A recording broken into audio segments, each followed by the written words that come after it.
Hey everybody, it's Joe here, and I am recording the first edition of a new video devotional series I'm going to start doing every week. If you watch my What's Up Gafump videos, you know that I mentioned starting this week, I'm doing two videos each week. On Wednesday, I will still do What's Up Gafump, but we're going to mainly focus on announcements and things going on at Godfrey First. Hence the name What's Up Gafump, right? Makes sense.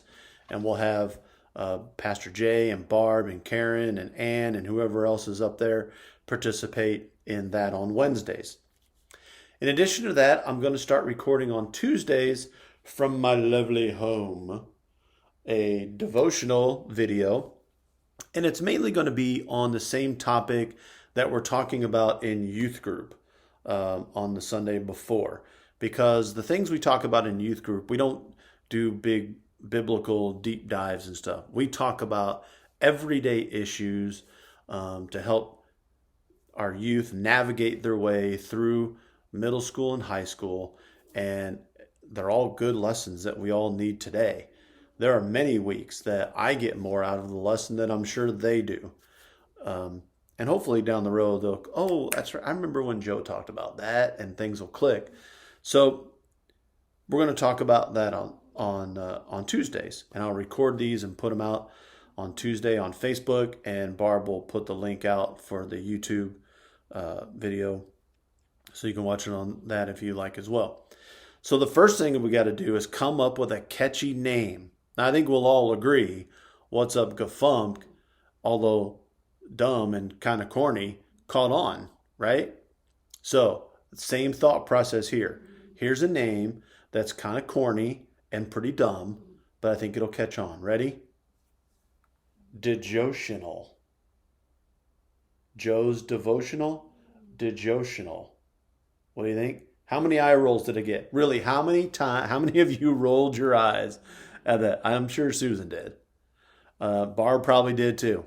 So here's what we're going to do this week. I told you all last spring that we're going to start doing the Mr. Rogers effect. And I was going to do an adult Bible study through it, and I still may do it, but I think we're going to do it this way instead. We did start it with youth on Sunday, and it's 7 secrets to bringing out the best in yourself and others from America's beloved neighbor. Now, I grew up watching Mr. Rogers. Many of you I know grew up watching Mr. Rogers, or your kids grew up watching Mr. Rogers, but the kids today didn't. He might have been on. Most of the youth were familiar with him. Some didn't know him at all. So we chose the first week to introduce Mr. Rogers. And that's what I'm going to do today. Introduce you again to who Mr. Rogers was and his ministry through the show Mr. Rogers' Neighborhood. And I say ministry, it wasn't really a ministry because it was on public broadcasting on public television, but he was an ordained Presbyterian minister. I don't know if you knew that. And so he referred to it as a ministry several times, and well, I just did too. So he hosted all 895 episodes, and he composed more than 200 songs. Now, we're all familiar with the theme song. It's a beautiful day in this neighborhood, a beautiful day for a neighbor. Would you be mine? Could you be mine? It's a neighborly day in this beauty wood, a neighborly day for a beauty. Would you be mine? Could you be mine? Etc., etc., etc. We're not going to sing the rest of it. Probably the most popular song. And then one of my favorite songs that he wrote was It's You I Like. It's you I like. It's not the things you wear. It's not the way you do your hair, but it's you I like. I love it. And he goes on and on about it's not your toys, it's not your skin, your eyes, whether you're old or new, it's you I like. And he, depending on his guest or where he was singing that song, he changed the lyrics. There are videos on, well, there's all kinds of videos on YouTube, and I recommend getting into a rabbit hole on YouTube and just watching all kinds of Mr. Rogers videos where he gave commencement addresses to different universities and would talk about their specific university. It's not your football team. It's not your Greek community or whatever. It's you I like. So I think those cool songs. Anyway, he wrote those songs. He wrote over 200 songs.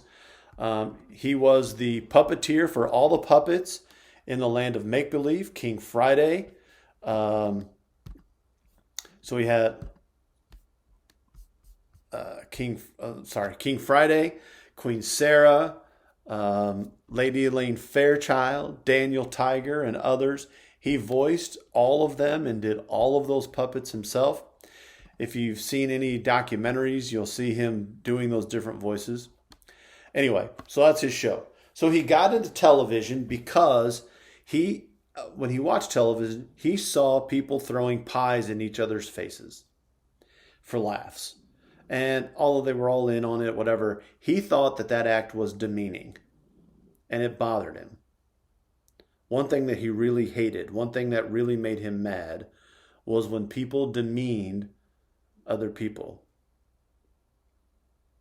You know, when you think about a lot of our cartoons, I grew up watching Bugs Bunny quite a bit. Man, you talk about somebody that demeaned other characters. Holy cow, that guy. But we thought it was funny. Mr. Rogers didn't. He wanted to take a different approach that wasn't demeaning, didn't make fun of people, didn't ridicule or make fun of different aspects of their characters or whatever. He wanted to treat them respectfully and be nice to each other, right? Which we can all use a little bit more of, let's be honest. So he started each show by inviting his viewers to belong, to be his neighbors, and he ended each show with expressions of care. He wanted to make sure that children at the time had a safe place to go. Now, he started the show in the 60s, as you know. And the 60s was a very rough time. 60s and 70s were very rough. We think some of the racial issues and things we have going on in our country are kind of rough. The 60s civil rights issues was pretty tough, and kids were going through all kinds of things then as much as they're going through now. And he wanted to make sure they had a safe place to go to and a safe, calm, reassuring voice in their lives. Now, our kids today, as then, have parents that are arguing, have parents that are separated or divorced, have parents with job issues, financial issues, maybe they're moving, they have grandparents who are ill or have passed away, they're dealing with relationship issues with friends, they're dealing with all kinds of stuff. They're dealing with a pandemic and all the things tied with that. Mask, no mask, vaccine, no vaccine, whatever. And incidentally, I asked the kids, how many of them have actually Googled their own research on the masks or vaccines? And none of them have done that. Yet, they all have an opinion on it. Now, where did they get those opinions? Through headlines and their parents, right? So, as parents and adult leaders and adults in these children's lives and youth lives, we've got to know the impact we're having. That's where Mr. Rogers came in. He knew kids were smarter than we gave them credit for. He knew they knew more than we thought they knew. Yeah, that came out right. And they were smarter, like I said, smarter than we gave them credit for. So he wanted to make sure that we acknowledge that. And we were honest with them. He wanted to be honest about feelings with them. You know, when somebody breaks an arm, I talked about this with the youth. When somebody breaks an arm, it's like a badge of honor. That cast is a badge of honor. They go into school, hey dudes, look what I did, man. I wrecked on my bike. It was so cool. And I broke my arm. And the kids all, oh man, that's so cool. And they sign it and it's all great and fun and, painful. Yeah, but it's cool. When we have broken hearts and broken heads, it's not as cool. It's seen as a sign of weakness. Do we think that this kid that broke his arm is weak because he broke his arm? No. But if that kid is going through stress and anxiety or anger issues or depression or anything else, we see it as a sign of weakness. And oftentimes our response is, oh, just get over it. Oh, don't think about that. You can do it. And there are actual issues that kids need to talk through. And Mr. Rogers wanted to make it clear that it was okay to do that. That it was okay to not only feel those feelings, but it was okay to mention them. And in doing so, you help manage them instead of just sweeping them under the rug. He wanted to know that it was okay. Now, when you share your feelings, what happens? And we talked about this with the kids. What happens when you share your feelings? Well, you find out that you're not alone. For one, you find out that other people share the same feelings. Other kids in our youth group are going through the same things as each other. I mean, they're all going through the same stuff. They all know somebody whose parents are getting divorced or have lost their jobs or vaccinated or not vaccinated or moving or not moving or whatever. They all have experienced the same things. Not all of them, but there's somebody else there that has experienced the same things. But how do we know that unless we share those things? We don't. We don't have to share that we broke our arm. That's visible.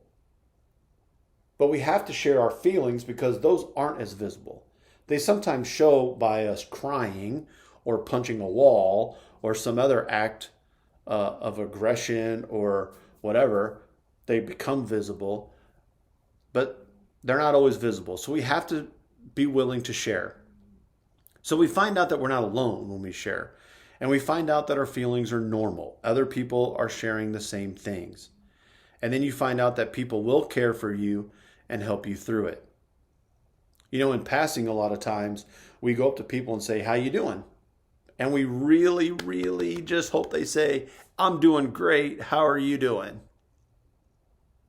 But how many times have you gone up to somebody and said, how you doing? And they say, I'm doing great. And you stop for a second and you say, no, really, how are you doing? And then they just unload on you. Guys, we have to get back to that. When we ask people how they're doing, we really have to care about how they're doing. We have to be willing to ask the question, and we have to be willing to listen to the response. It's okay to share your feelings. It's not a sign of weakness to share your feelings. It's actually a sign of strength. And I told the kids that too. You're really showing how strong you are when you share with other people. I've told people all the time, one of my greatest strengths, I say this in used to say it in job interviews. I haven't gone on one in quite a while. When they ask about my strengths and weaknesses, I always tell them my greatest strength is recognizing my weaknesses. I don't shove them under a rug. I don't put them aside. If there's something I don't know, I ask. I get help. If there's something I need help with, I get it. Susan's always the first one I go to. Man, she's such an awesome person. She's such a rock. So, Mr. Rogers taught us that our feelings are mentionable and manageable. People don't have to turn to violence because their anger's out of control. or to suicide because their pain is unrelenting. That's not how our world works today. We thrive on the negative. Facebook is full of people complaining about their jobs, their school, their government situation, etc. And if anyone shows a differing opinion, they're instantly verbally crucified. We cannot agree to disagree anymore. We've got to get back to Mr. Rogers' teachings that it's okay to share. It's okay to feel mad. It's okay to feel sad. It's okay to feel different than somebody else. It's okay. It's okay if we have differing opinions on things. It's really okay. Mr. Rogers firmly believed that by helping people learn how to manage painful feelings, like anger and sadness, we could make tomorrow safer. So, this week, when you go up to somebody and you ask them how they're doing, mean it.